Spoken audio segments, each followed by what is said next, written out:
get lost in the internet, following rabbit trails as I've researched any number of things. And I've kind of liked it. You never know what you'll discover. But something new happened to me when I started this educational technology program. I found myself lost and disoriented in the Canvas learning system and in the online reading assignments.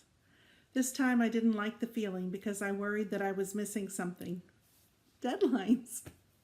When it first started happening, I had no idea that learner disorientation was a thing and that people have been researching it for years. I started looking for topics for my literature review, and one of those rabbit trails led me to articles about learner disorientation, and I knew right away that this would be the topic for my research. Which begs the question, is it just me, or is learner disorientation really a problem? Researchers think it is. There has been an exponential increase in the use of online learning resources in the last decade. Opportunities abound to expand learning by accessing supplementary resources with just the click of a mouse. Creators of e-learning modules offer hyperlinks to media intended to enrich the educational experience and boost academic achievement. But is access to unlimited information a benefit or a detriment to effective learning?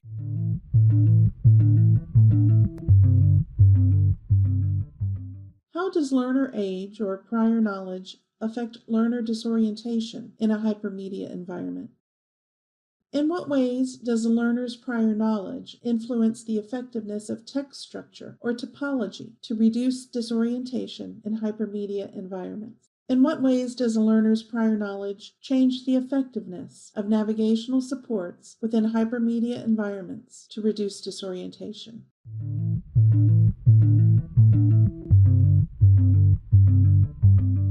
In order to find appropriate articles to review, I used two search terms, disorientation and prior knowledge. I required that my resources be peer-reviewed academic journals and that the texts be available in full-text documents in PDF format. I also limited my review to online learning environments, but I included learners of all ages. My search began with the ScienceDirect Journals database provided by the JMU Library. After entering my search terms, it became obvious very quickly that the Computers and Human Behavior academic journal had numerous articles that fit my search parameters. The date distribution of the articles pointed to the 15-year review period from 2003 to 2018 if I wanted to do a comprehensive review.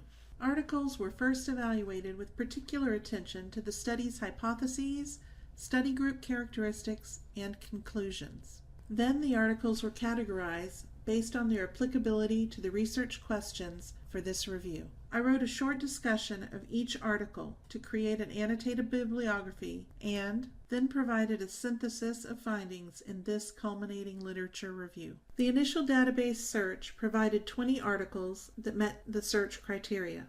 After review, 2 articles fell outside the scope of the search. 1 article was removed. The second article was included in the review due to the scarcity of research on learner disorientation in the older adult population.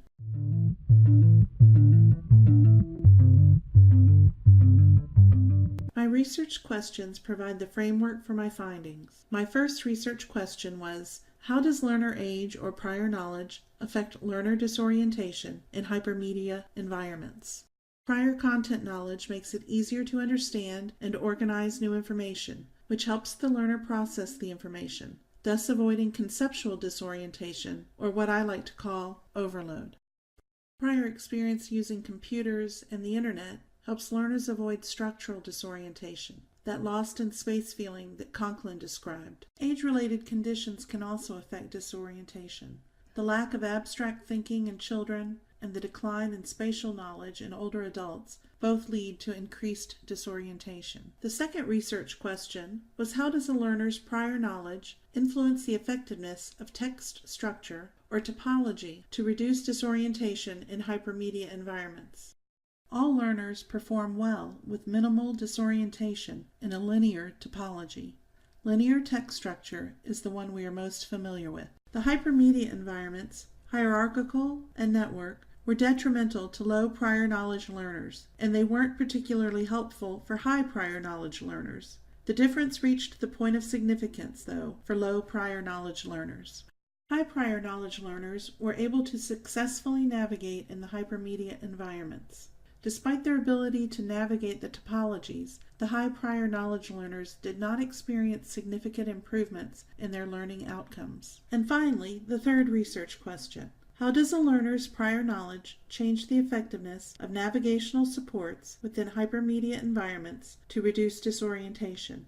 Navigation supports are essential in hypermedia environments. When content leaves a linear topology, and a forward-backward navigation is no longer possible, the learner must have some type of navigational support in order to move throughout the subject matter. Prior knowledge plays a huge part in determining the effectiveness of the supports provided. Low prior knowledge learners find hypermedia navigation supports complicated and confusing. They don't understand how the elements within the subject matter relate to one another. Low computer and internet knowledge learners don't understand the functionality of the navigation supports, and often don't know where to look for or how to use the supports provided. High prior knowledge learners find navigation supports very helpful, but their use doesn't enhance learning outcomes. Rather, it seems that high prior knowledge learners spend more time exploring the topology than learning the content.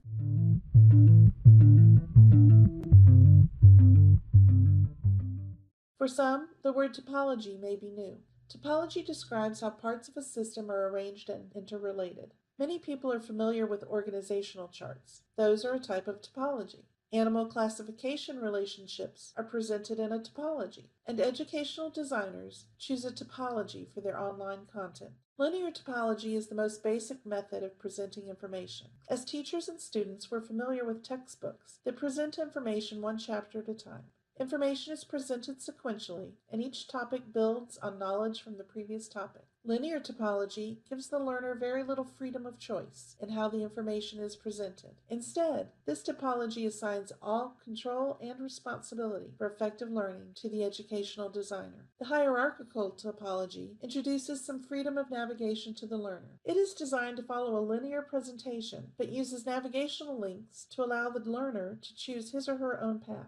Note how connections between chapters occur only at the top level of the hierarchy. This restriction allows the educational designer to limit access to new information until prerequisites are met. In a networked or referential topology, the topic boxes look very similar to the hierarchical topology. The difference appears when you consider the navigation between and amongst the topic boxes. In a networked or referential topology, there are no limits, no rules about the order in which a learner can review the information. This topology gives the learner significant control over the learning experience. You may also be wondering what was meant by the word navigational support. There are many names for this type of support, but the most common are tables of contents and graphical overviews. Here are some examples of text-based navigational supports. Some of the most commonly referenced examples of tables of contents are Wikipedia sites. Their responsive tables of contents allow the user to move throughout the article by clicking on the desired section within the table of contents.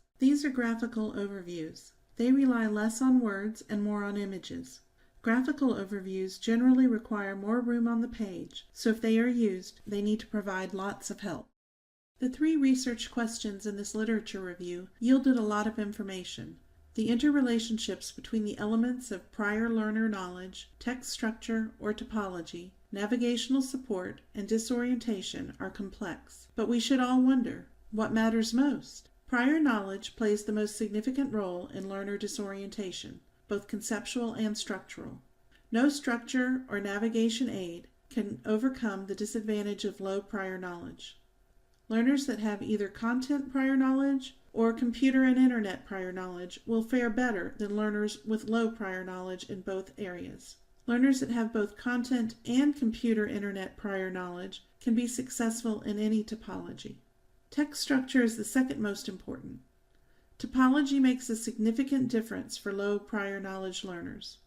Linear topology provides benefit to all learners and produces the least amount of disorientation. Hierarchical topology can be used by most learners, but low prior knowledge learners require navigation supports. And finally, networked or referential topologies are detrimental to low prior knowledge learners. Our third place finisher, navigational supports, doesn't do enough to mediate the impacts of prior knowledge and text structure. They are nice to have, but they don't affect learning outcomes in most circumstances. As mentioned before, all articles came from the peer-reviewed academic journal, Computers and Human Behavior. This literature review was very limited in scope in order to meet the requirements of the assignment. However, it was a comprehensive review of the articles from this journal published between 2003 and 2018. The website for the journal highlights that the key focus of the journal is to examine how human behaviors are shaped or expressed by computers. This is a specifically psychological perspective rather than an educational one. There is a significant potential for editorial or subject matter bias. Therefore, the conclusions of this literature review must be compared with findings in other academic journals that have different perspectives.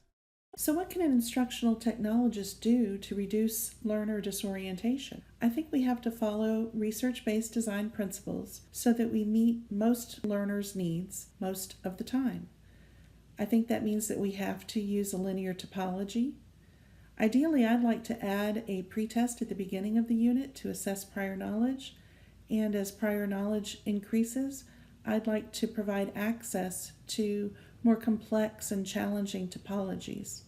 I would also include navigational aids. Even though they don't seem to increase learning outcomes, I think that they do increase learner satisfaction, and they can help with disorientation. So I would include a table of contents or a graphic organizer so that the student would know where they are within the learning system, and also would be able to see where the content that they're learning fits within the whole of the content.